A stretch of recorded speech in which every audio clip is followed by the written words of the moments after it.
chosen one, listen carefully, Osana. Heaven itself just interrupted your scroll. You think you stopped here by chance, but heaven does not deal in coincidences. You were summoned. The screen before you has become holy ground, and every distraction around you was silenced so you could hear this. God has paused your feed because this is a divine appointment, a test wrapped in mercy. You feel it already, the tightening in your chest, that awareness that this moment carries weight, because deep down you know you've been drifting, wrestling, trying to understand why doors seem to close, why people changed, why your peace evaporated. You kept wondering, God, are you still with me yet right now? Heaven whispers, yes, but I am testing you. Every chosen one faces a test before the blessing. The test is not meant to destroy you, but to reveal you. It is God's way of seeing if your faith can stand the silence, if your heart can still praise when the music stops. Many hear the call, but only the tested walk in authority. This is your testing ground, your divine delay, your proving season. The shaking around you is not punishment. It is heaven confirming that you are being refined. Do you remember the moments you almost quit? The nights you told yourself it was over, yet somehow you rose again. That resilience was not your own strength. It was divine preservation. You were never meant to blend in, and that difference is exactly what hell has been fighting. Darkness recognized your light long before you did. Right now, God watches not to condemn, but to measure your response. Will you obey in the silence? Will you still believe when you don't see? This message is a mirror for your faith, a reminder that your obedience is being weighed in heaven's scales. You stand in the balance between almost and breakthrough, between doubt and destiny. You see, the test was never about how loud you could worship, but how quietly you could trust. Heaven listens for the sound of your surrender, not your perfection. You are being observed not for what you do when you're seen, but for how you act when no one applauds. This is the sacred unseen, the private classroom where God trains his warriors. As Jesus himself declared in the Gospel of Matthew, chapter 7, verse 24, everyone who hears these words of mine and puts them into practice is like a wise man who built on the rock. That verse is your foundation. You are not building on sand anymore. You are being invited to anchor on the rock that does not move when storms come. The winds may howl, the rains may fall, but the one who obeys, who stays, who trusts will stand unshaken. That is what this test is proving: your roots, not your reach. Every tear you shed was recorded. Every silent prayer you whispered was heard. The test is to see if you will still worship when the crowd disappears, if you will still stand when comfort collapses.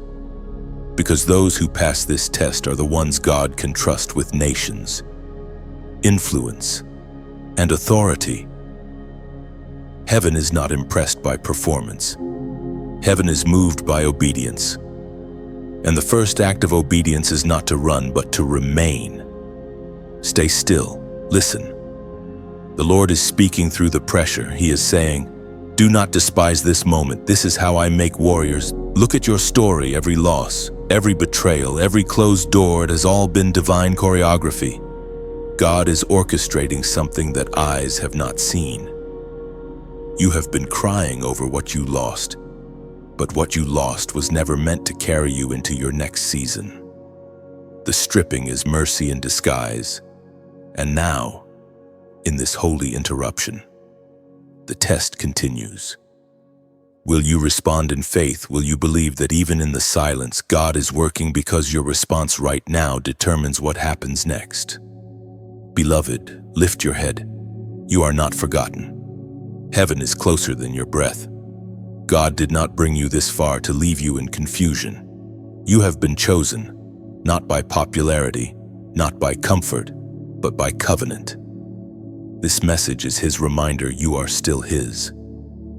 If this word resonates with your spirit, let it be known.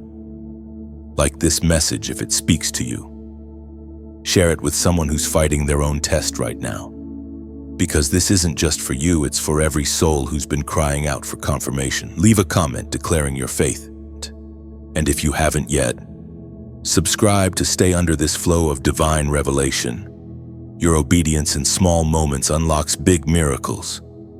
This is your 55-second window to act, to say yes. Lord, before distraction steals the moment, heaven is watching. Comment 77 below as a sign of surrender and alignment, declaring I will pass the test. The silence has been heavy. Hasn't it? You've prayed, and the heavens seem to close. You've searched for answers, but all you found were echoes of your own voice. Yet that silence, painful as it feels, is not absence. It is examination. You are in the middle of God's quiet test, where words are few but purpose runs deep. The unseen examination has begun, and heaven is watching how you respond when nothing moves. God does not test you to gain information. He already knows you. He tests you to reveal you. It's not about proving something to him. It's about showing you what still needs refining. The wilderness you've been walking through is the classroom of divine trust. In this season, God is asking not, can you shout, but can you stay? You may not see what's happening, but that does not mean nothing is happening. Heaven's silence is strategy. Sometimes the teacher stays quiet during the test because the lesson was already given. You learned about his faithfulness in the last storm, so now he watches to see if you remember. Your current silence is not punishment, it's proof that the test is active. There is a sacred stillness where your motives are exposed. When the applause fades, when prayers feel unanswered, when miracles don't come on demand, that is where your heart's true loyalty is revealed. Do you still love him when he says nothing? Will you still worship when there's no visible reward?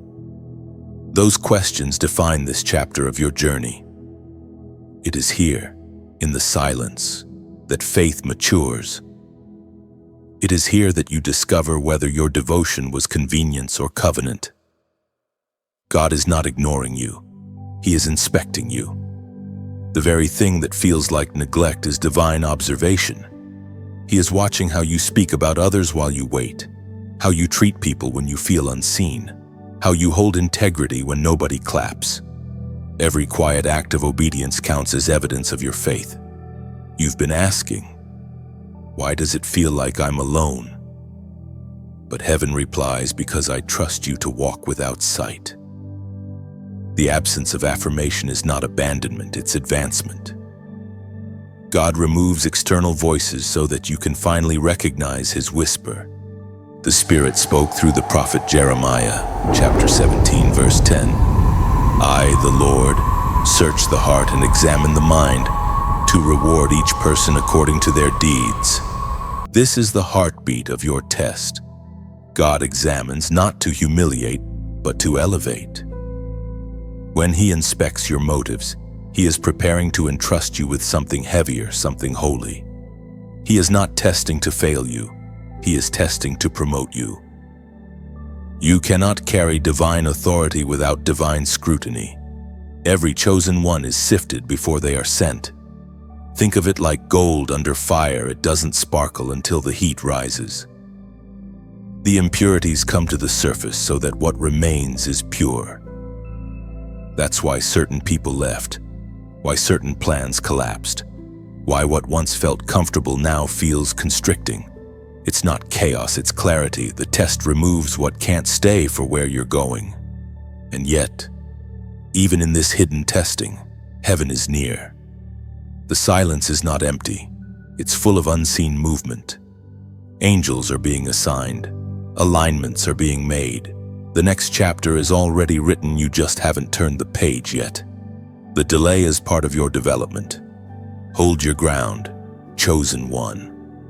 The fact that you haven't quit is already evidence of your strength. You've walked through shadows that would have buried others, but you kept moving. That's what the test reveals, the unshakable resilience that heaven planted inside you. When the noise of the world fades, when friends misunderstand, when faith feels fragile, remember the teacher is quiet because you're being trusted with something sacred. Let the silence refine you, not break you. Let it remind you that faith is not proven by what you see, but by what you still believe when you see nothing at all. You have been waiting longer than you ever expected. Every prayer feels like it vanished into the air. Every promise seems to linger just out of reach. But hear this, the waiting room is not a place of punishment. It is God's design for refinement. You are not delayed, you are being developed. When heaven hides, it's not rejection, it's preparation. You've mistaken quietness for absence. But the truth is, God is nearer in the stillness than in the noise. This moment of divine pause is the stage where faith grows roots deeper than emotion. You are in God's waiting room, and the very stillness you resent is where He is molding your next miracle. You've been asking, when will things finally move? But maybe the better question is, what is God building in me while I wait? Because waiting is not wasted, it's woven. God is stitching strength, patience, and discernment into the fabric of your spirit. The delay you hate is the training you need. Think of Joseph, he dreamt of greatness, but before the throne, he endured the prison. Think of David, he was anointed king, yet returned to shepherd fields. Think of you, called, chosen, and yet still waiting. But God does not forget the promises He makes. The waiting season proves your readiness for what He's already prepared. The longer the wait, the heavier the weight of the blessing. That's why you feel pressure. It's a sign of pregnancy, not punishment. Something divine is forming in the hidden places. Heaven is stretching your faith, making room for what eyes have not seen. Don't rush it. God's timing is not slow, it's strategic. According to what is revealed in the book of Proverbs, chapter 3, verse 5. Trust in the Lord with all your heart and lean not on your own understanding. Those words are your compass. You cannot analyze a divine process through human logic. Trust means surrendering control of the timeline, believing that God's delay is never denial. When you lean on your understanding, you panic. When you lean on His, you find peace. You are in the sacred in-between, the space between prophecy and fulfillment. And this is where most give up. But you, chosen one, you are different. You were not built to quit mid-journey. The waiting is the bridge that separates those who heard God from those who obeyed Him. In this room of stillness, heaven is checking your posture. Are you restless, or are you rooted? Are you complaining, or are you cultivating? Because how you wait matters just as much as how you walk. The wrong attitude can abort a divine assignment. The right heart, however, can attract acceleration. God's waiting room is not empty. It's full of unseen motion. Every delay is divine synchronization. Heaven is aligning the right people, the right doors, and the right season. When it finally unfolds, you will realize why it couldn't come sooner. It wasn't ready, and neither were you. So don't despise the slow pace. God's pace is perfect. He is never in a hurry, yet He is never late. You may feel forgotten, but in truth, your name is being spoken in rooms you've never entered, hearts you've never met, and prayers you didn't even know were being whispered on your behalf. In the stillness, heaven watches your reaction. Will you praise in pause? Will you worship in waiting? The ones who wait well are the ones who reign well. When you stop fighting the timing, peace will visit your heart. You've been through enough to know that rushing only leads to regret. So breathe. Rest. Let the silence stretch your trust. You are in training for greatness. This is not the end. It's the proving ground. Now, right here in this moment, Mark your agreement with heaven. This is your declaration of faith, your way of saying, even in waiting, I will trust, comment I will wait, type it not as repetition but as revelation. Because when you say those words, you are breaking impatience, canceling doubt, and declaring alignment with divine timing. You are telling heaven, I understand the assignment. I will not move ahead of you. Say it with intention. I will wait. That is not weakness, it's wisdom. It is faith in motion even while standing still. The moment you embrace the waiting room, heaven begins preparing the next door. Hold fast, beloved, the waiting will soon end. And when it does, you will understand that God wasn't withholding, He was building. The fire came suddenly. You didn't ask for it. You didn't invite it. One day everything seemed steady, and the next, flames began to surround what you thought was secured. The job shifted, the relationship cracked, the familiar patterns broke, and in that chaos you whispered, "Why me, God?" But heaven answered, "Because you carry gold I must reveal. You are standing in the fire that refines, not the fire that destroys." God does not send flames to consume His chosen ones. He sends them to clarify what cannot burn. Every test, every heartbreak, every closed door is heat applied to the surface of your soul, burning away what was never meant to stay. The pain is real, but it is purposeful. You are learning now that fire is both friend and filter. It purges false strength and purifies true faith. What used to satisfy you no longer does. What used to comfort you now feels empty. That's the work of divine fire. It shifts your appetite. It makes you crave the eternal instead of the temporary. In these burning seasons, God does not abandon, He draws near. His presence does not always come in soft whispers, it comes in refining flames. The same fire that scorched your comfort is the one that shapes your crown. The ashes around you are not endings, they are beginnings disguised in smoke. You may not realize it, but even now, heaven is watching how you handle this heat. The test is not whether you survive the fire, but whether you can still see God inside it.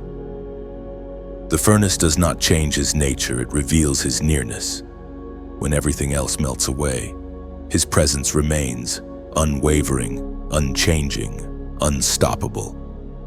The voice of God thundered in the book of Exodus, chapter 3, verse 2. There the angel of the Lord appeared to him in flames of fire from within a bush. Moses saw that though the bush was on fire, it did not burn up. That moment was not about the bush, it was about revelation. God was showing Moses, and now showing you, that divine presence does not consume, it preserves. What burns in you right now is not destruction, it is distinction. The same way that bush burned without being consumed, you too are enduring the fire without being destroyed, because something holy lives inside you. When the flames rise, fear whispers, "You won't make it." But faith responds, "If He is with me, I cannot burn."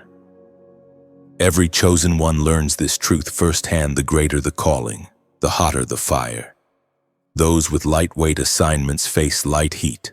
Those with heavy mantles endure infernos. You are not being punished, you are being purified for impact.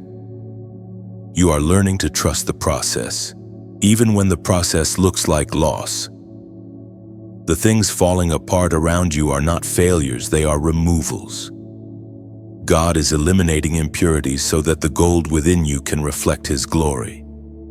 That is why the people who could not understand your season had to leave. They were not equipped for your next level of clarity. Fire exposes what was hidden. It reveals motives, intentions, and truth. It shows you who is real and who is only around for comfort. It teaches you that sometimes the most loving thing God can do is allow temporary things to burn, so that only the eternal remains. So, if it feels like everything you built is turning to ash, remember ashes are fertile soil for rebirth. Out of them, new purpose grows. The flames are the very thing God uses to forge the vessels He trusts most. You are not breaking. You are being tempered. You are not being reduced. You are being refined. Hold steady in the fire. Breathe even when the heat rises. Your endurance is the offering heaven receives in this moment. Every second you remain faithful in adversity, you preach a sermon to hell itself. I will not bow.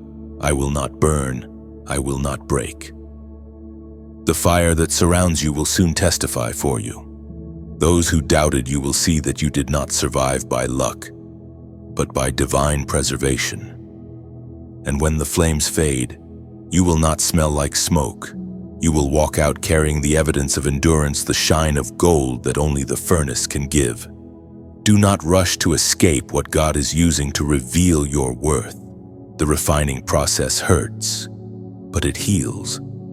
The pressure transforms weakness into wisdom and pain into power. What you lose in comfort, you gain in clarity. This is not the end, it is the making of you. Every chosen one has a furnace moment, a trial that shifts them from ordinary believer to divine messenger.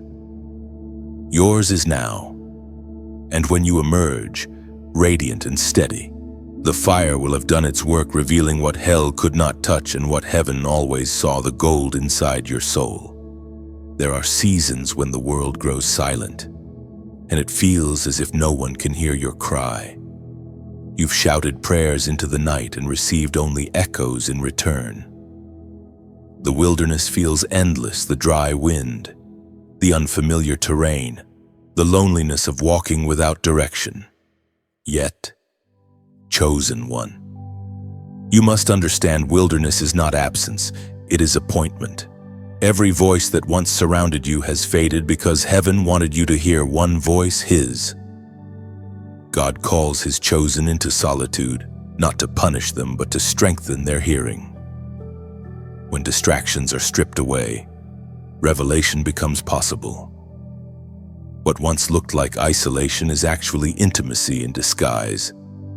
The voice in the wilderness has always been the beginning of transformation. When you can no longer depend on applause, when affirmation ceases, and when the crowd disperses, that is where God's whisper grows loudest. You are learning to discern Him not by sight or by feeling, but by knowing. It was in a barren desert that prophets found purpose. It was in caves, not castles, that kings were molded. God always prepares His messengers in hidden places. You are not forgotten, you are being fine-tuned for destiny. We are reminded through the writings of David in the Psalms. Chapter 63 on verse 1, O God, You are my God. Earnestly I seek You, my soul thirsts for You, my flesh longs for You, in a dry and weary land where there is no water. Those words describe exactly what you feel. The dryness, the longing, the ache, it's not emptiness. It's evidence of desire. The desert proves your devotion. Only those who truly hunger for God stay faithful when the water runs low. And right now, heaven is quenching you not with comfort, but with calling. You see, the wilderness is where God speaks differently. His voice doesn't always sound like thunder, it sometimes feels like peace that doesn't make sense. It's that quiet assurance that even though you don't have answers, you are still held. Every sunrise that meets you, every breath you take amid uncertainty, is God saying, I am still here. Picture it, you are walking through endless dunes of sand. The horizon stretches, the sun burns, your feet ache. Yet, right when you think you cannot go another step, you notice something glimmering, an oasis hidden in plain sight. That is what divine timing feels like. God waits until your self-sufficiency dries out before showing you that He's been carrying water all along. Sometimes the oasis doesn't look like what you expected. It may come as a friend who encourages you at the right time, a message that touches your soul, or a simple reminder that you're not walking alone. God often hides his miracles inside ordinary moments. And perhaps, right now, this very message is one of those oases, a moment to remind you that you're seen, that your tears are counted, that your faith still matters. If these words have reached the dry corners of your soul, let them be a cup of living water. Beloved, when you feel lost in the wilderness, the best thing you can do is keep moving toward the voice. Don't stop when you can't see the map. God is the compass. Don't let fatigue make you forget your assignment. Even the desert obeys him. Even silence has purpose. Every chosen one must pass through a wilderness to learn the rhythm of heaven. You are learning to live by whispers instead of noise, by presence instead of performance. The wilderness turns wanderers into warriors. And now, I speak to your heart with sincerity. If this word has poured life into your weary spirit, if it has met you in your own desert, then let your response be one of gratitude. You can water the same well that has watered you. When you like this message, you're helping it reach another soul wandering in silence. When you share, you become a carrier of living water to those dying of thirst. When you subscribe, you are saying, I want to keep walking with the voice that strengthens me. And if you feel led, if your heart whispers yes, you may even donate not as a transaction, but as an act of worship.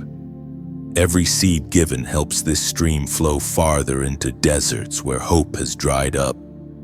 Think of it like sowing into fertile ground. Each act of giving, whether it's attention, sharing, prayer, or generosity, is a drop of water that helps others bloom. You may never meet those who are refreshed because of you, but heaven keeps record of every drop poured. So do not underestimate the power of your response. The wilderness becomes less lonely when we pass the cup to one another.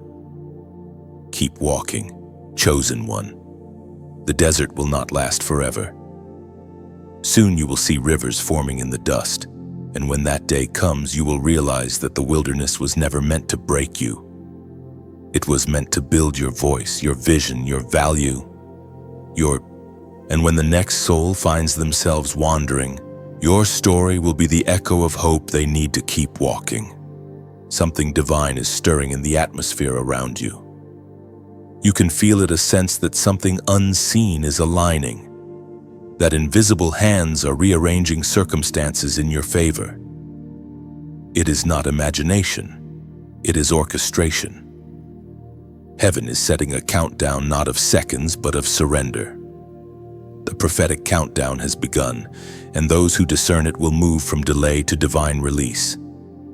There is a moment in every chosen life when God says, now, until that moment, nothing works. After that moment, nothing can stop it. You are approaching such a moment. What has been stagnant will suddenly shift. The people who forgot you will remember. The opportunities that were once locked will open without force. Heaven is not waiting on the right day, it is waiting on your right response. This is not a game of time, it's a test of trust. The prophetic countdown does not measure minutes, it measures obedience. Heaven counts not by clocks, but by hearts that yield. Every time you obey, the clock moves closer to completion. Every time you hesitate, heaven pauses the motion. You have felt the tug, haven't you? That quiet urgency, that whisper that says, do it now, don't delay. You scroll, but something tells you to stop here. You try to ignore it, but your spirit stirs.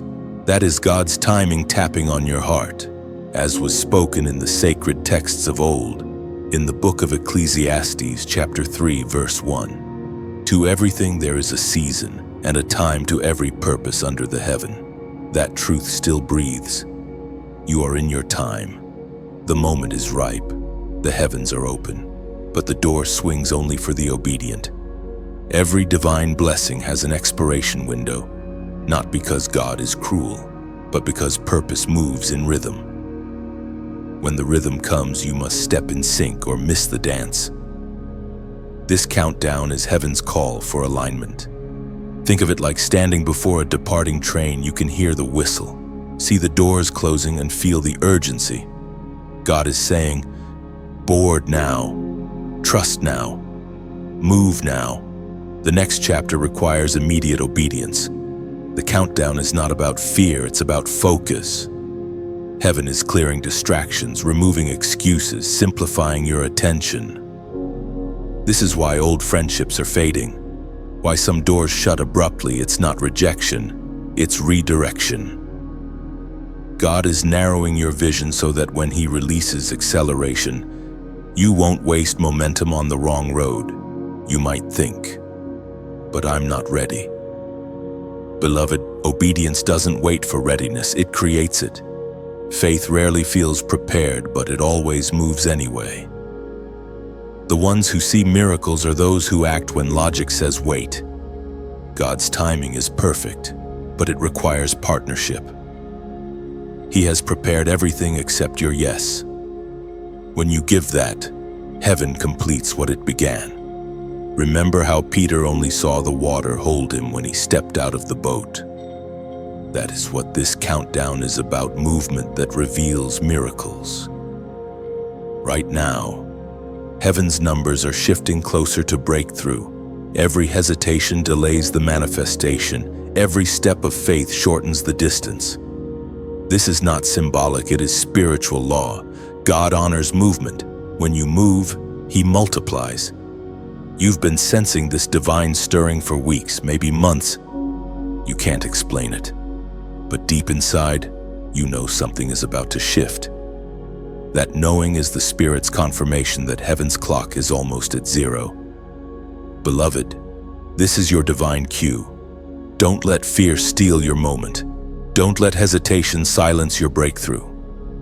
You've already suffered long enough in waiting. Now is the time to respond. And when heaven moves, your agreement becomes your key. Every prophetic number carries meaning, and now you are invited to align through one prophetic act. Comment 444 below, not as superstition, but as a sign of synchronization. The number 444 represents divine order and angelic alignment. When you type it, you're declaring, God, I trust your timing. I step into alignment with your countdown. This simple act of faith is not about numbers, it's about agreement. It's a prophetic declaration that you will no longer delay obedience, no longer question your readiness, no longer postpone your purpose. You are saying, Lord, I will move when you say move. The heavens respond to alignment. Every time a heart says yes, the countdown shifts closer to completion. Your willingness creates waves in the spirit realm. Even now, as you read this, something is recalibrating around you, favored timing, opportunities, healing, all synchronizing for the appointed moment. The prophetic countdown is reaching its final beats. You will soon see confirmation doors opening, messages coming, peace returning. Not coincidence, but consequence. Not chance, but choice. The divine clock responds to faith. So, breathe, trust, align. The time is not coming, it is here. Heaven has already pressed play. There is a reason your life feels heavier than most. You carry something eternal within you, something that cannot be measured by human hands. It's not a burden of punishment, it's a mantle of purpose. The weight you feel is not meant to crush you. It's meant to shape you into the vessel God designed. The assignment upon your life demands capacity, and capacity is built through pressure. The weight of the assignment is never gentle, but it is always holy. Every chosen one learns this truth: calling comes with cost. You cannot hold light for others without first learning how to carry fire yourself. You have prayed for influence, for power, for revelation, and heaven heard. But before the crown comes the cross. Before the anointing comes the crushing. Sometimes, what you call pain is actually God stretching your shoulders to hold what's coming. He will not give you a mission your spirit cannot bear, but He will increase your endurance through adversity. The nights that broke you were actually enlarging you. The people who left were removing unnecessary weight so you could carry divine purpose without collapse. There is no chosen life without a measure of holy heaviness.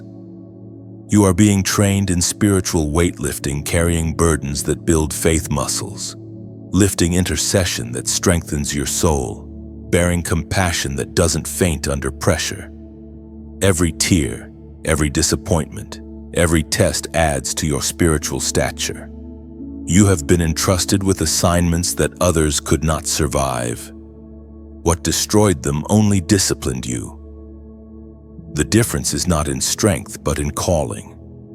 You were built with a hidden resilience, a supernatural endurance that comes from being chosen before the foundation of the world. Heaven speaks clearly through the words in Deuteronomy, chapter 31, verse 6. Be strong and courageous. Do not be afraid or terrified because of them. For the Lord your God goes with you. He will never leave you nor forsake you. That verse is not a gentle comfort, it's a command. Strength is not a feeling, it's a decision. Courage is not the absence of fear, it's the act of walking forward even while trembling. God would not command you to be strong if He had not already placed strength inside you. Sometimes the weight of the assignment comes disguised as opposition. The greater the warfare, the greater the witness. The enemy does not attack what is empty, he attacks what is loaded with purpose.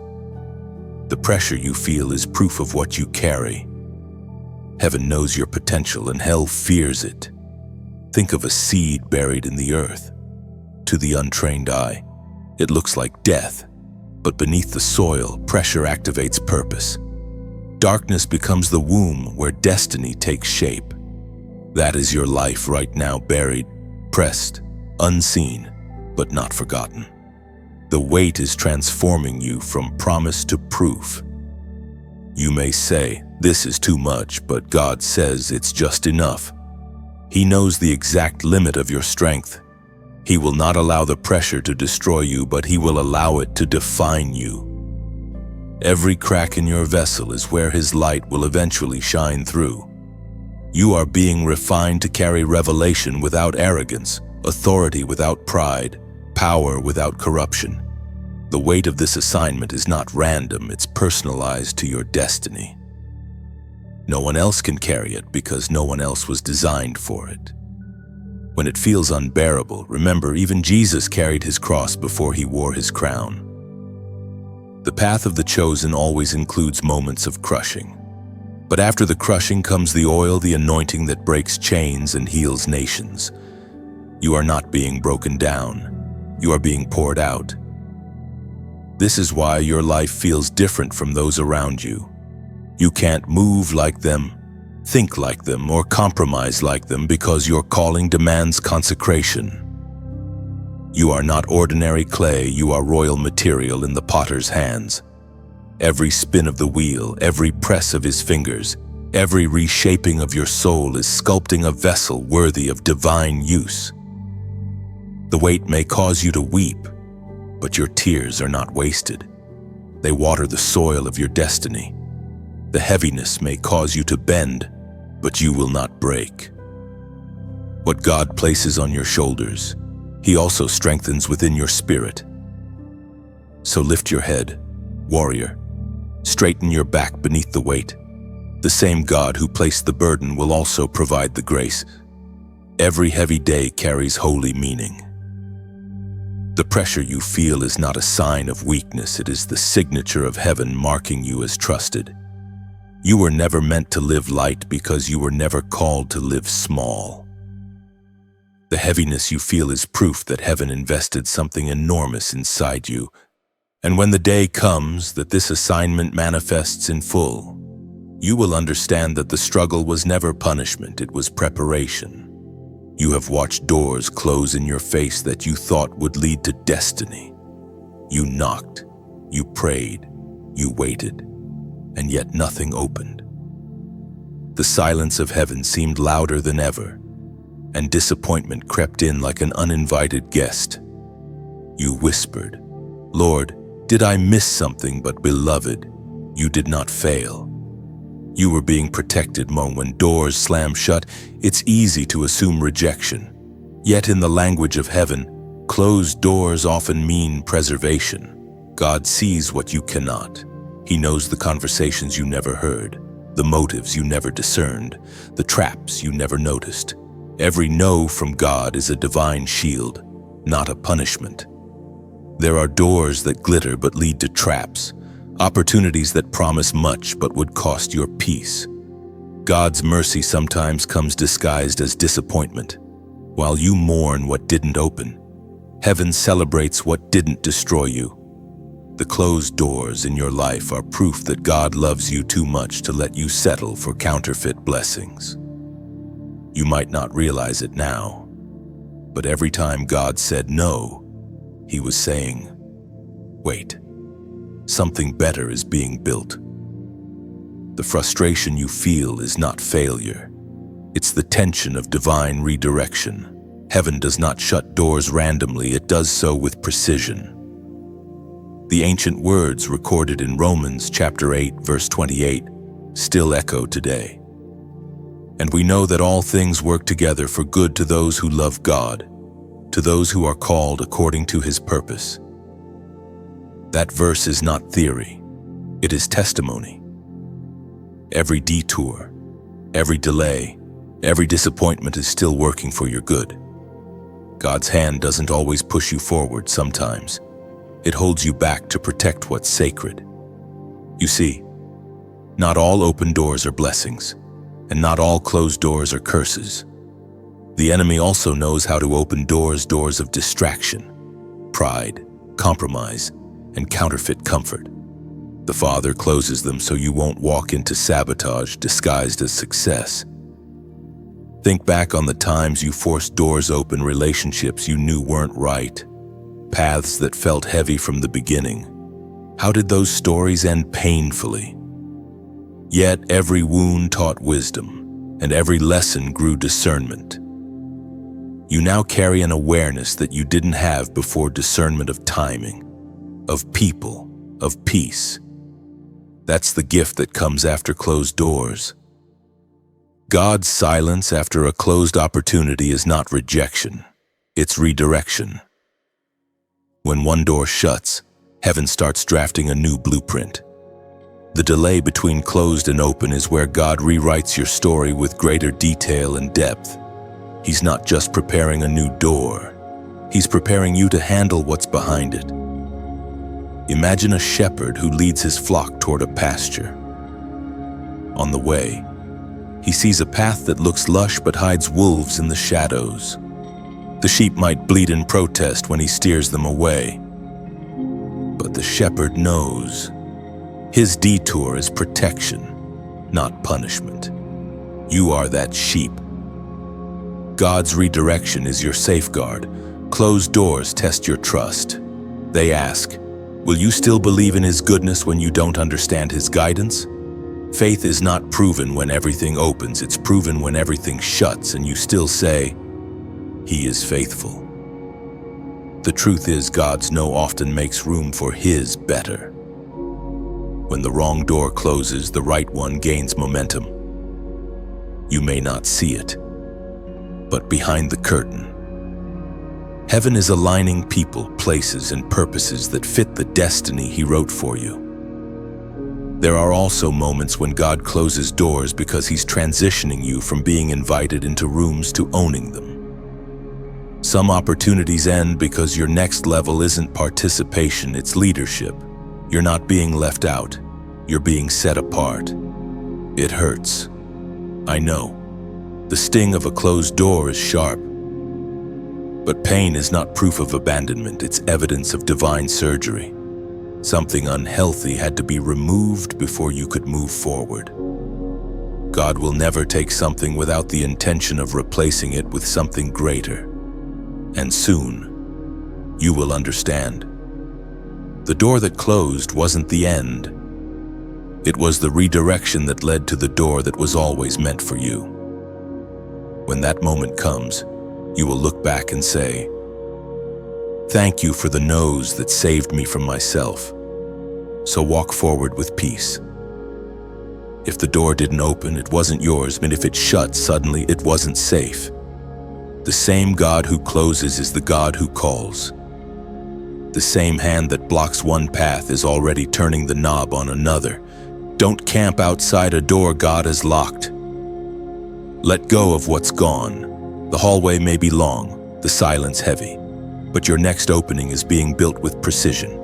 Every closed door in your past is leading you toward one that no man can shut.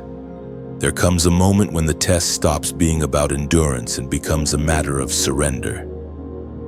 You've tried to fix it, to control it, to predict it, to pray it into your timeline, but heaven has been whispering, "Let go."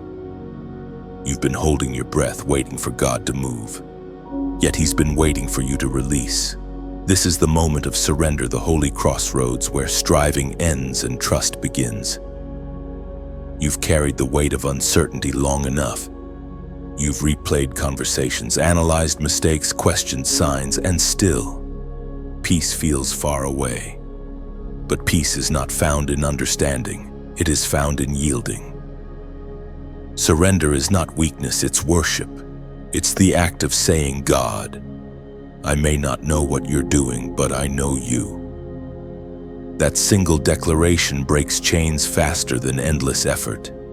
Because when you surrender, you stop fighting the wrong battle, the one against timing, against yourself, against fear, against you have spent nights trying to control what was never yours to carry. The plans, the outcomes, the people you've tried to keep them from slipping away. But what if losing control is the first step toward gaining clarity? What if surrendering is how God finally fills your empty hands? It was proclaimed in the second letter to Timothy, chapter 1, verse 7. "For God has not given us a spirit of fear, but of power, of love, and of a sound mind." That is the foundation of surrender, knowing that what you release will never leave you powerless. When fear says, "Hold on tighter," faith whispers, "Let go. I've got this." You are not losing control. You are returning it to the one who never lost it. Every chosen soul reaches a point where obedience looks like silence and strength looks like stillness. This is where the mature faith begins, the kind that doesn't require evidence, only presence. God is not asking you to understand the season. He's asking you to yield to it. Think of a river flowing downstream. The current never struggles to move forward. It surrenders to the flow.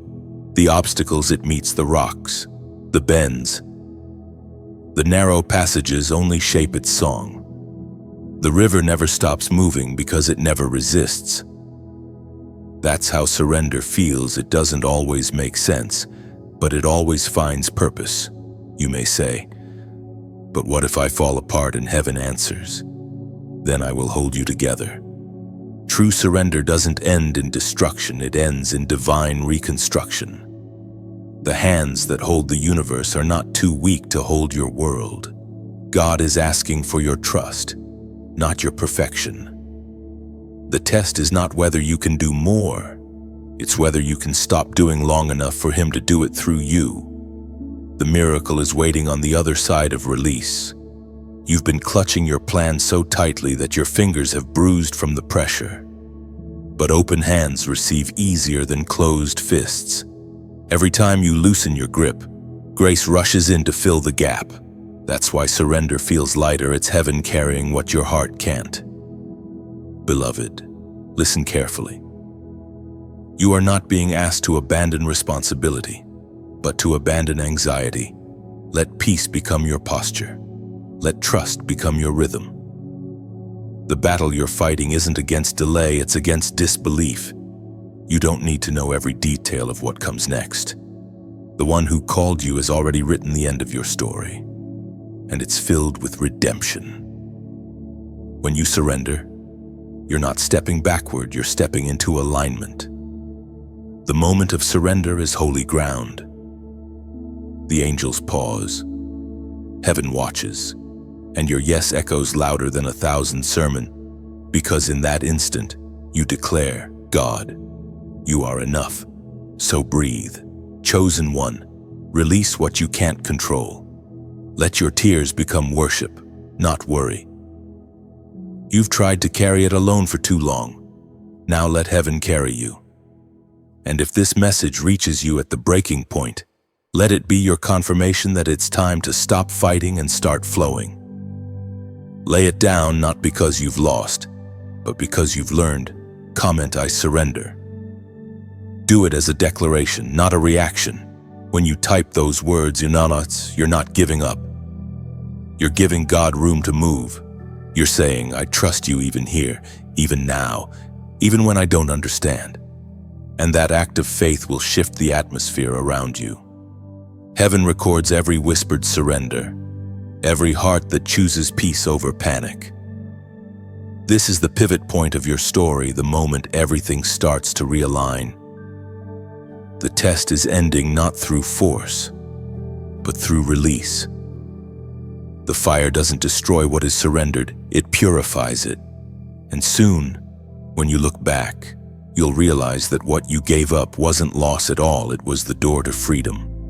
Something shifts when obedience meets opportunity. It's subtle at first, the air feels lighter. The burdens begin to lift, and favor starts following you without striving. You may not have noticed it yet, but you've crossed a line that few ever reach. This is the threshold of promotion, the invisible border between testing and triumph. You've passed through fire, endured silence, and survived storms that were never meant to destroy but to distinguish you. Heaven is beginning to honor what you carried faithfully in secret.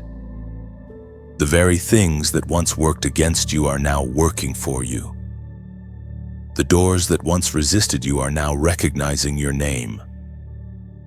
There's a sacred moment in the life of every chosen one when God whispers now, they're ready. And when heaven says now, nothing can remain the same. The weight that once bowed your back now becomes your wings. Every hidden act of faith becomes visible favor. As the apostle reminds us in his letter to the Corinthians, chapter 15, verse 58, be steadfast, immovable, always abounding in the work of the Lord, for you know your labor in him is not in vain. Nothing you did in faith was wasted. Every tear, every act of obedience, every quiet yes has built the foundation for this moment. You have labored unseen, and now heaven is lifting the veil. Promotion in the kingdom doesn't look like applause, it looks like alignment. God doesn't promote by popularity, he promotes by purpose. And now, purpose is calling your name. The assignments you used to chase will begin to find you. The people you were meant to meet will start showing up. The ground you've been tilling in tears is about to bear visible fruit. Picture a farmer who worked all year under scorching sun and sleepless nights, turning soil no one appreciated. The field looked barren, and the waiting felt endless. But then one morning, as dawn breaks, he steps outside to find the first green shoots breaking through the soil. That's you. What you planted in pain is sprouting in promise. Every delay had purpose. Every silence held strategy. And now, what was once invisible is about to speak loudly through results. This is your threshold moment, the space where faith becomes sight. Step gently, with gratitude. The same humility that carried you through trial must carry you through triumph. Do not let success distract you from the source. Promotion is not the end, it's a new beginning. And in this holy moment, I want to speak to your heart. If these words have poured peace into your spirit, If they've helped you stand when everything around you felt unstable, then let your gratitude become an act of generosity. When you like this message, it's not about numbers, it's about nurturing this space where broken hearts find strength again. When you share it, imagine it as scattering seeds across the wind, each one landing in a soul that's been silently crying for a word from heaven. Someone somewhere will scroll and stop exactly like you did. And in that pause, they'll feel God's whisper. This is for you. When you subscribe, you're not just following a voice, you're committing to walk this journey of faith with a family of believers who are growing together, day by day, step by step. You're saying, I don't want to miss the next revelation heaven releases, and if your heart feels led to donate, do it not as obligation, but as offering. Every contribution, no matter how small, is like adding oil to the lamp so the flame never goes out. You're helping this message of light reach the darkest corners, those who think God has forgotten them. Giving is not losing, it's planting. Every seed sown into divine soil returns multiplied as peace, provision, and purpose. What you release for others always circles back to you in unexpected ways. Think of it like a river when water flows freely. It remains alive. The moment it's dammed, it stagnates. Generosity keeps the water of blessing moving. The hand that gives never runs dry, because heaven refills what it can trust to pour out. So as you stand on this threshold, take a moment to breathe. You've come far, but this is only the beginning. Let gratitude rise in your chest. Let peace wash over your mind. You are not here by accident, you are standing in prophecy fulfilled. And soon, others will look at your story and see what faith can do when it refuses to quit.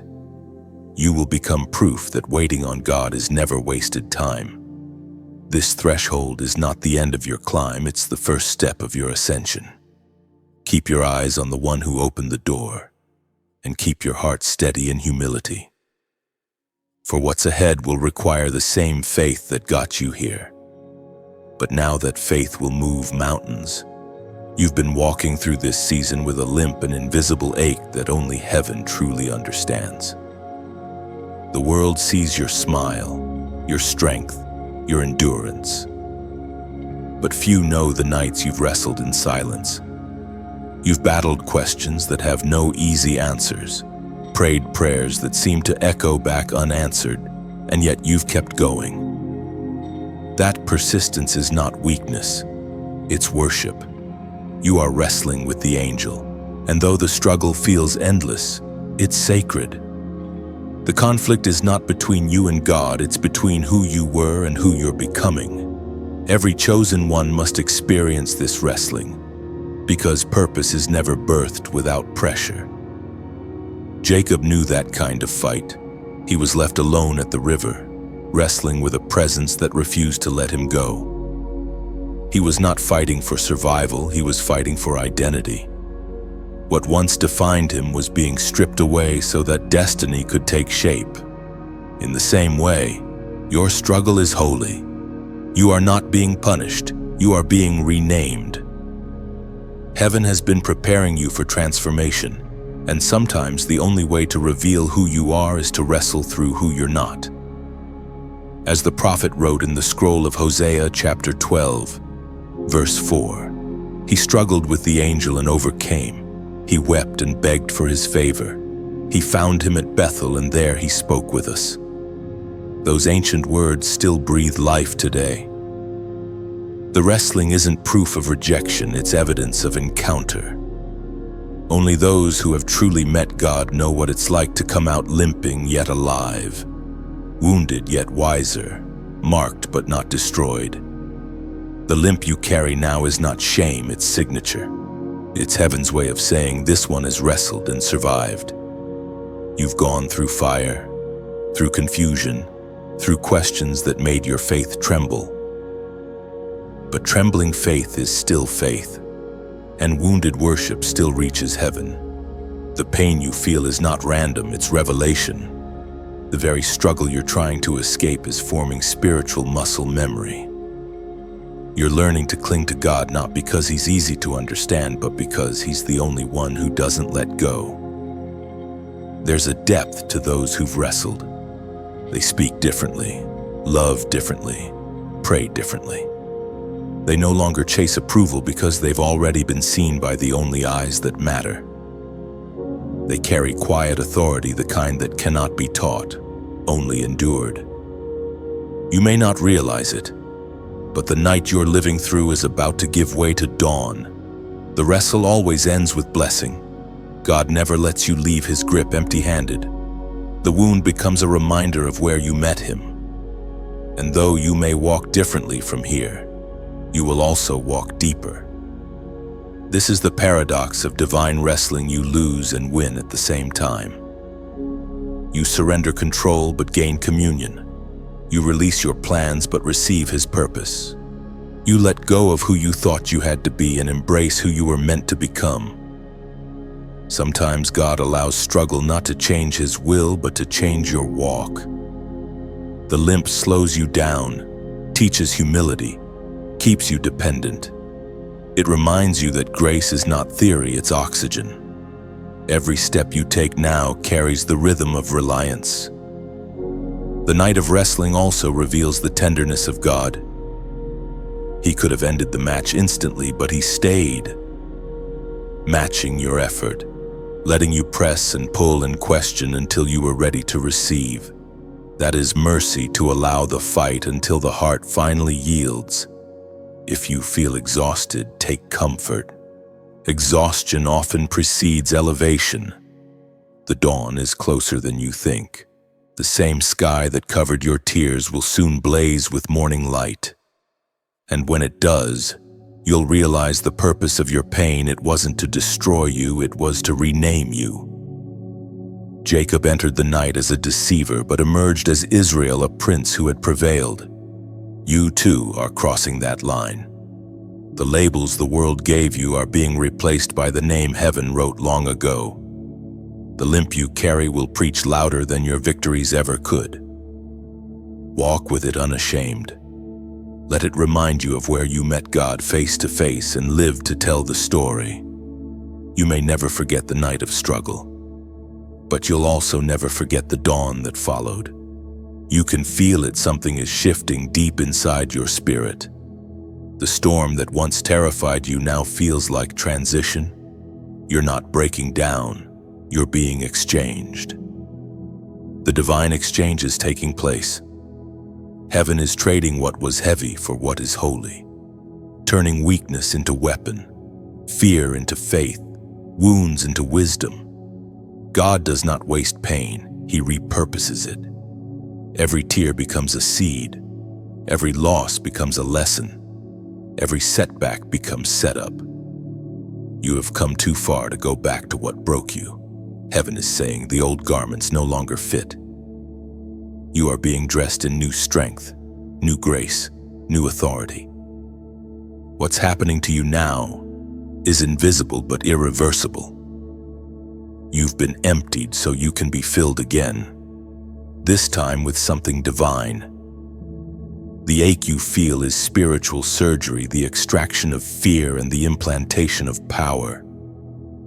God is replacing what's fragile with what's eternal, as Jesus Himself declared in the Gospel of John, chapter 14, verse 27. Peace I leave with you, my peace I give you.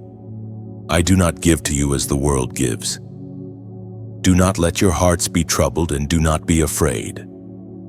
That is the essence of divine exchange, His peace for your panic, His calm for your chaos. You no longer have to hold everything together because He already holds you.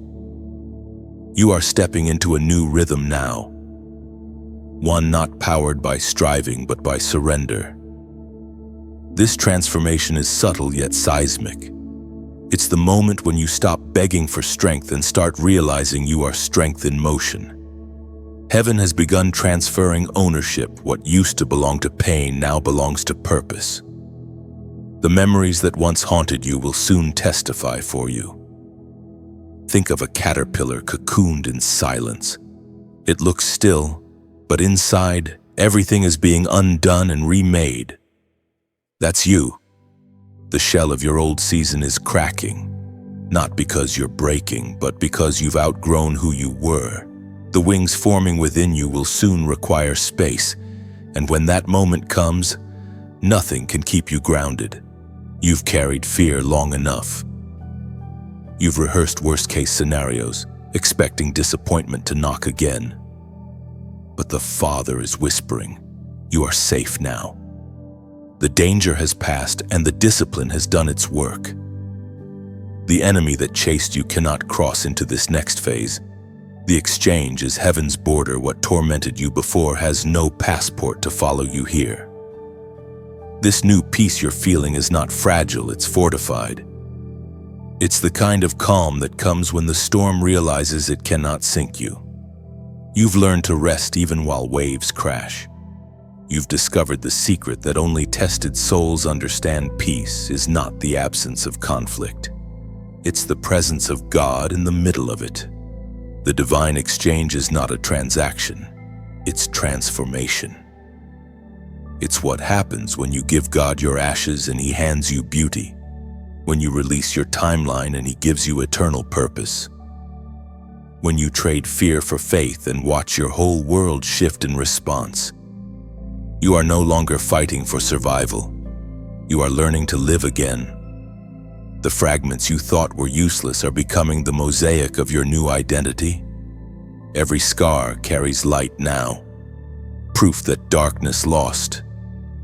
And beloved, this is your confirmation you are not who you were even yesterday. Heaven has updated your name in its record. The version of you that doubt could manipulate no longer exists. You've been recoded in courage, redesigned in peace, reborn in strength. This exchange doesn't happen in one moment, it unfolds like dawn. Little by little, the light expands. The parts of you that used to react in fear now respond in faith. The places where you used to break now bloom instead. You are walking in a new kind of confidence, not loud, not boastful, but steady and sacred. The world will soon notice, not because you'll try to prove anything, but because peace cannot be hidden. It glows, it radiates. It tells the story without words. I've been through the fire, and I've been transformed.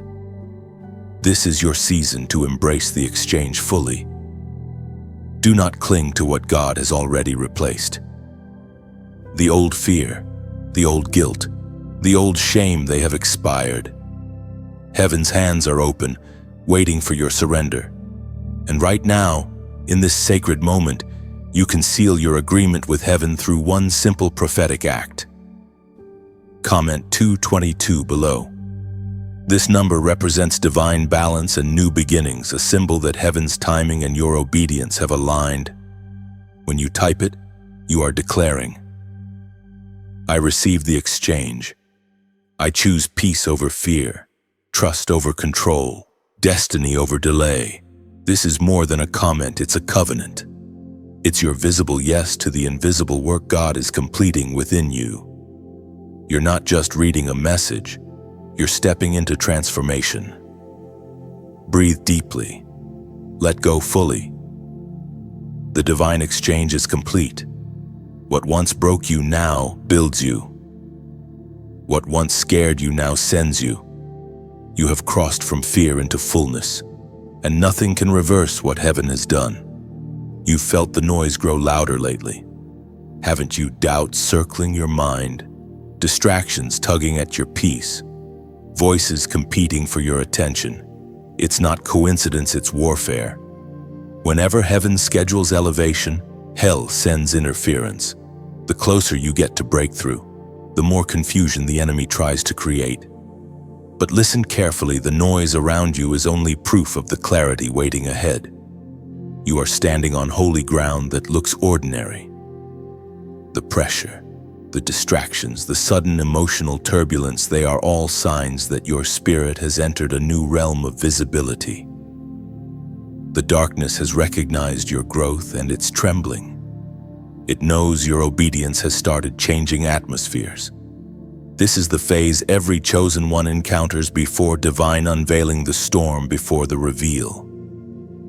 The enemy cannot destroy you, so he tries to distract you. He doesn't always come as fear. Sometimes he comes disguised as busyness, comparison, or exhaustion. He fills your mind with noise so you'll stop listening to the quiet voice that's guiding you forward.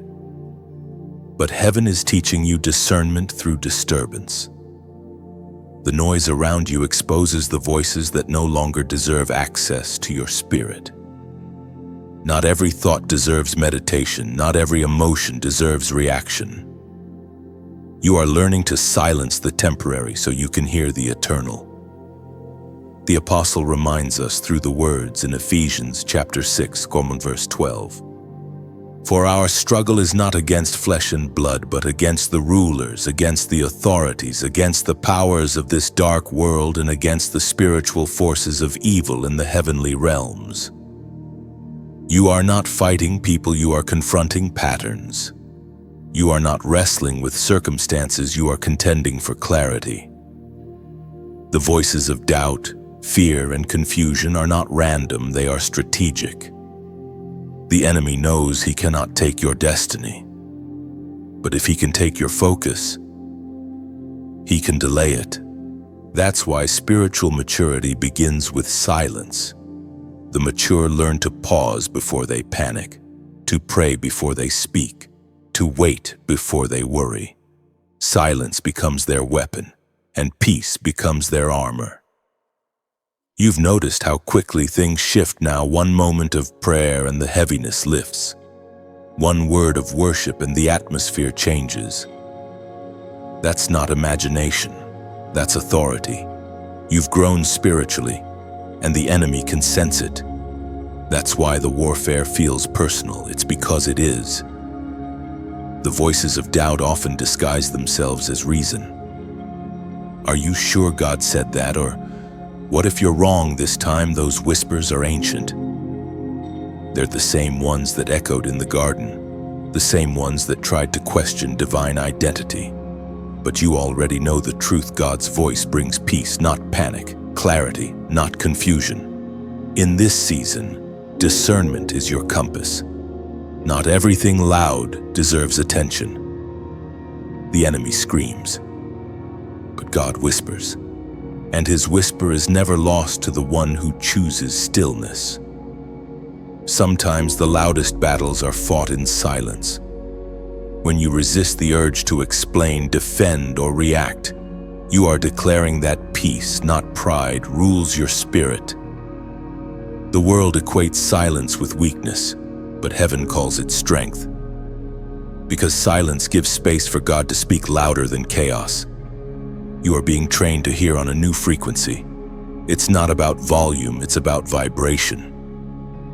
Heaven speaks in patterns, confirmations, and alignment.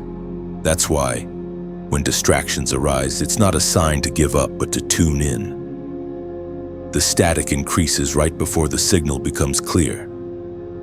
Think of an orchestra before a concert. The noise before the music sounds like confusion, each instrument tuning on its own. But once the conductor raises his hand, every note falls into place. That's your life right now, the tuning before the symphony. The dissonance you hear is heaven aligning you with divine rhythm. So do not fear the noise, interpret it. Every interference means the broadcast of blessing is near. Every false voice means truth is approaching. Every moment of chaos means the anointing is intensifying. You are learning the rare art of divine focus, to keep your eyes on what's unseen, to walk steady even when the air around you trembles. Your heart is becoming a sanctuary, untouched by the world's volume. You no longer react to every echo because you've learned the sound of the shepherd's voice. And once you've heard that voice, everything else fades.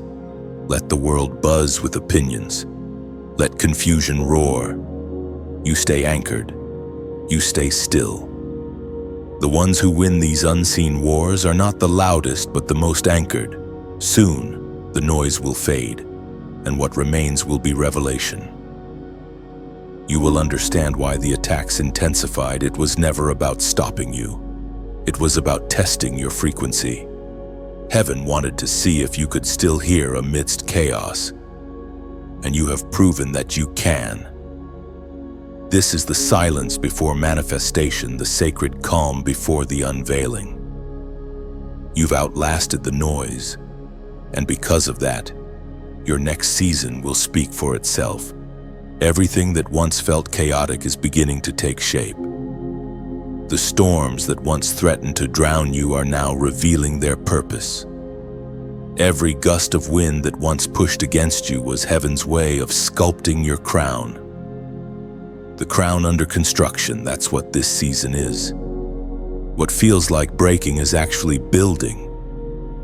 God has not forgotten the promises He spoke over you. The pressure you're feeling is not punishment, it's placement. You are being fitted for royalty, and crowns are not made in comfort. They are molded through heat, hammered through hardship, and polished through perseverance. Imagine a crown being forged in the hands of a master goldsmith. He takes raw gold, dull, uneven, imperfect, and subjects it to fire. The flames reveal its impurities, the hammer shapes its design, and the polish reveals its shine. Only when the process is complete does the gold reflect the face of the craftsman. That's what God is doing in you right now. The trials you faced were never random. They were refining you until His reflection appears in your heart. You've endured misunderstanding, isolation, and seasons where nothing made sense. Yet, through it all, something unshakable has formed in you. Patience, endurance, wisdom, humility. These are the jewels being set into your crown. Each trial, each tear, each test is a gem of glory placed precisely where heaven designed it to be. The apostle reminds us in the letter of James, chapter 1, verse 12.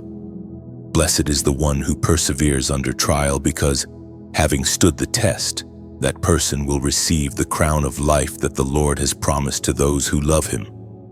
That verse is not a metaphor, it's a blueprint. Perseverance builds what passion alone cannot. The crown is not handed to the untested, it's granted to the steadfast. You've proven your endurance not by escaping the fire, but by standing inside it. You are being crowned, not for perfection, but for persistence. Heaven doesn't celebrate those who never fell, it honors those who fell but rose again. Every scar you carry is a badge of survival, a mark of authenticity.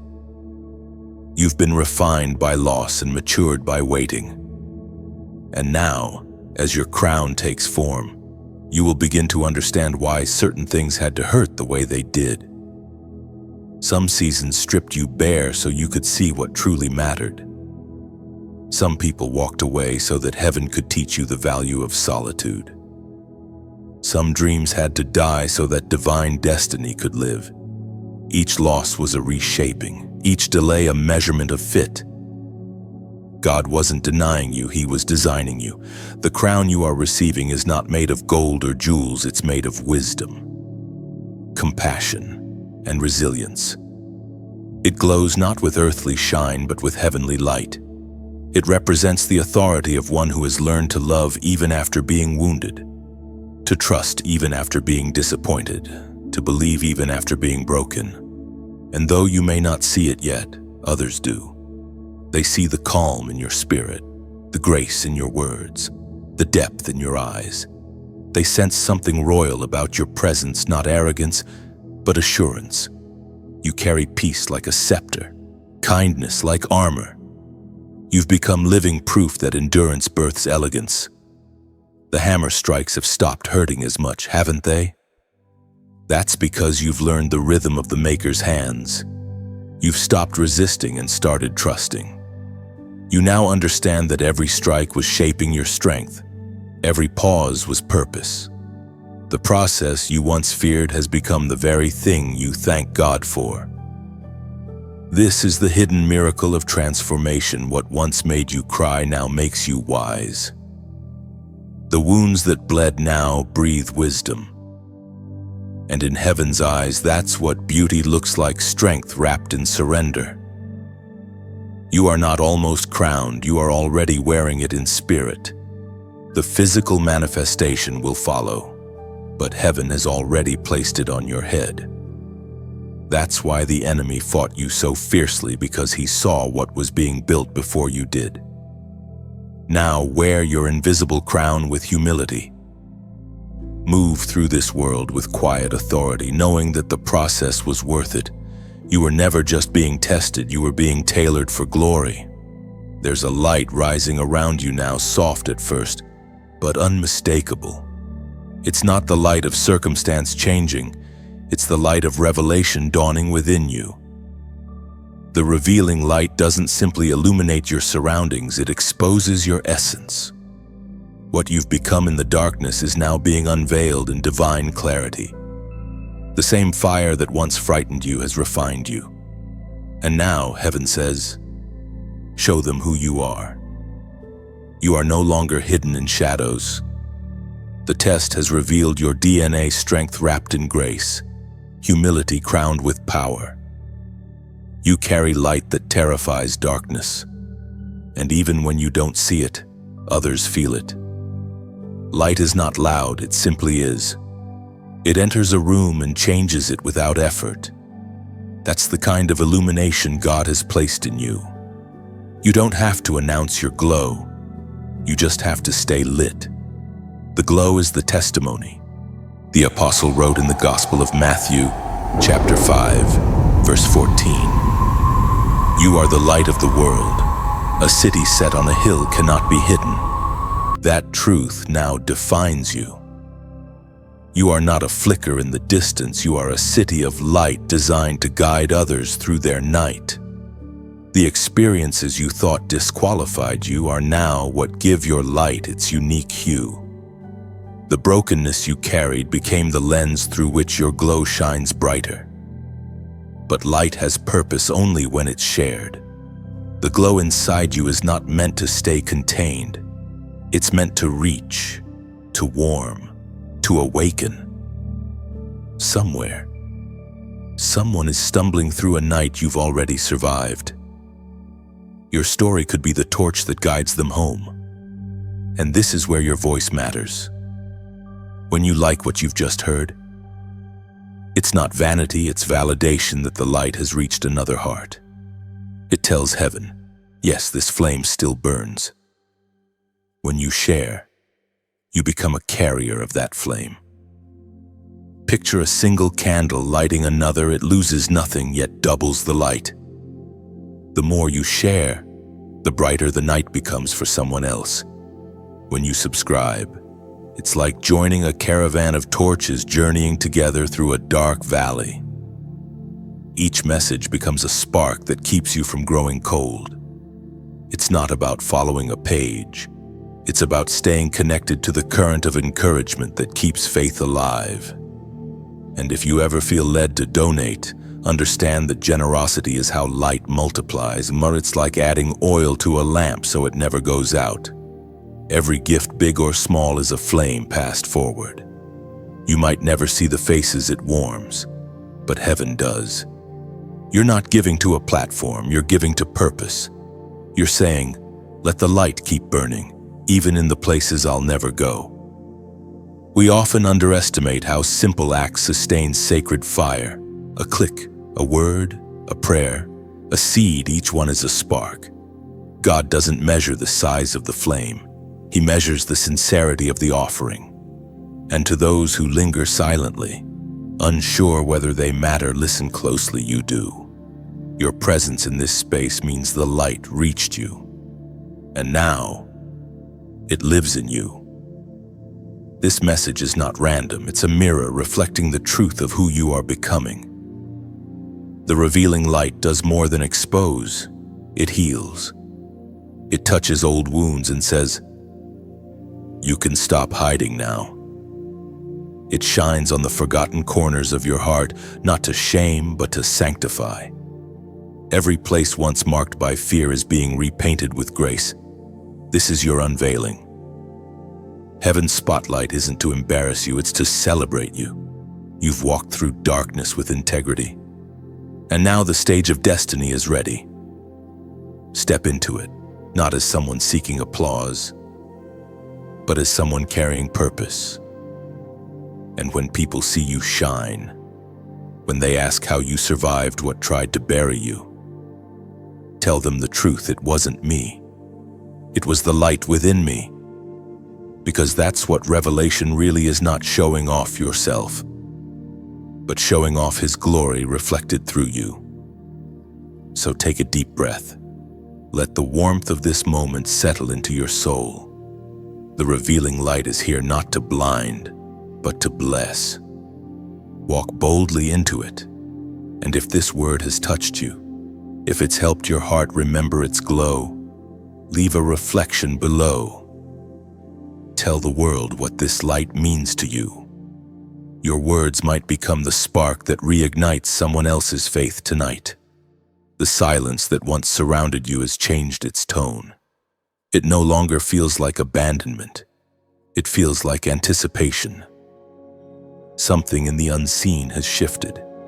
You can't explain it, but your spirit knows the test is ending. The air around you feels lighter.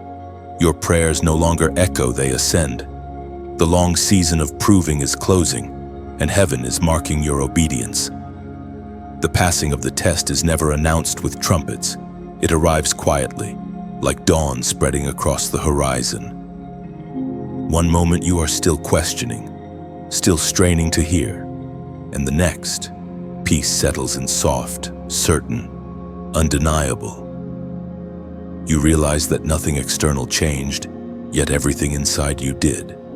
That's how divine tests end, not with noise, but with knowing. You may not see fireworks or signs in the sky, but the confirmation is clear in your heart. You've stopped fighting for control. You've stopped questioning whether you're enough. You've learned to rest in trust. That's the final question heaven always asks.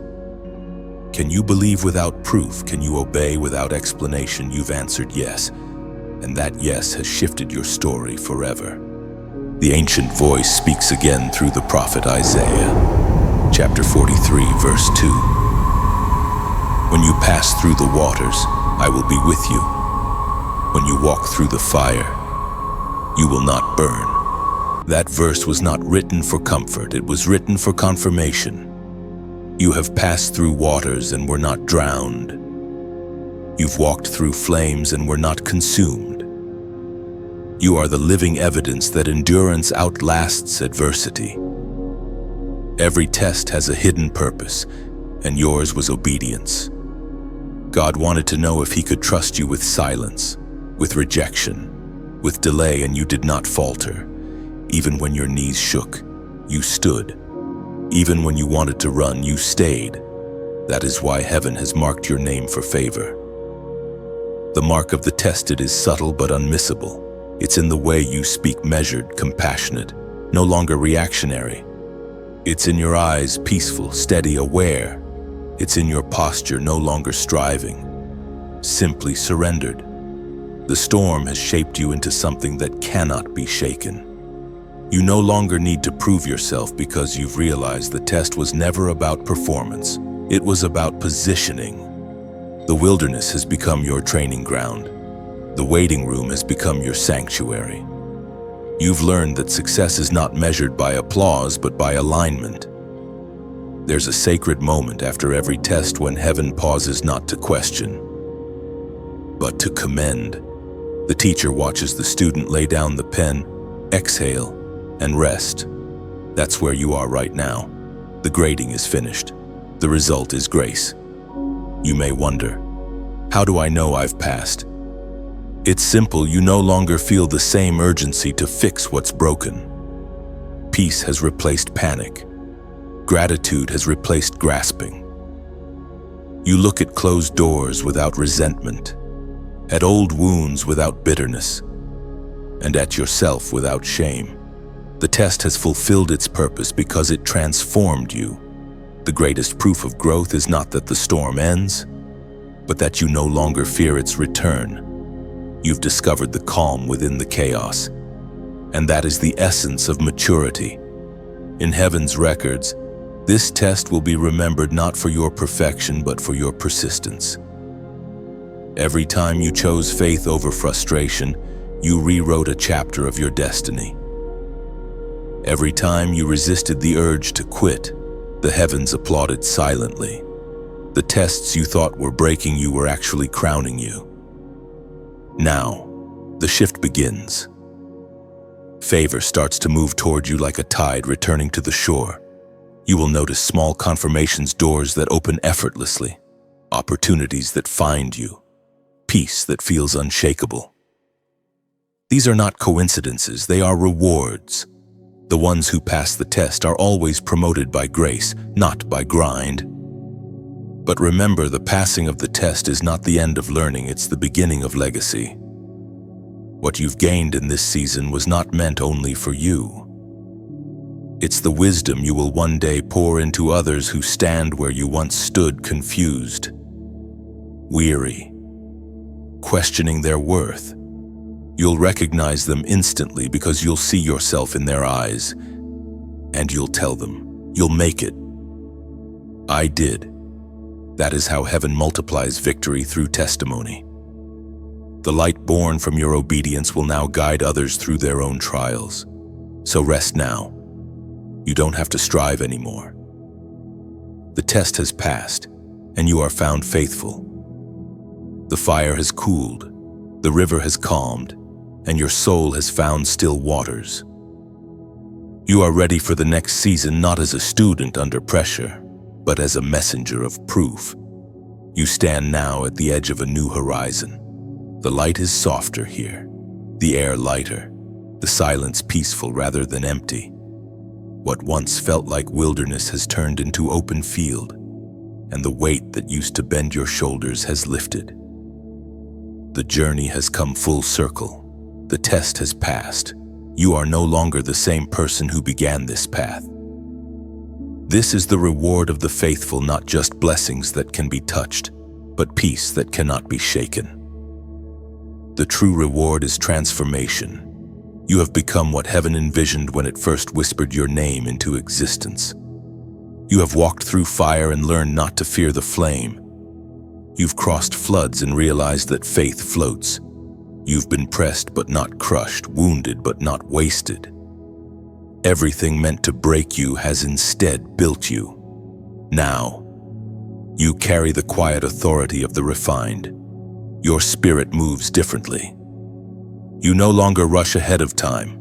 You flow with divine rhythm. You no longer seek approval. You walk in assurance. You no longer need to prove that you are chosen. You know it in your bones. The Word of God declares in the book of Psalms, chapter 23, verse 5, "You prepare a table before me in the presence of my enemies.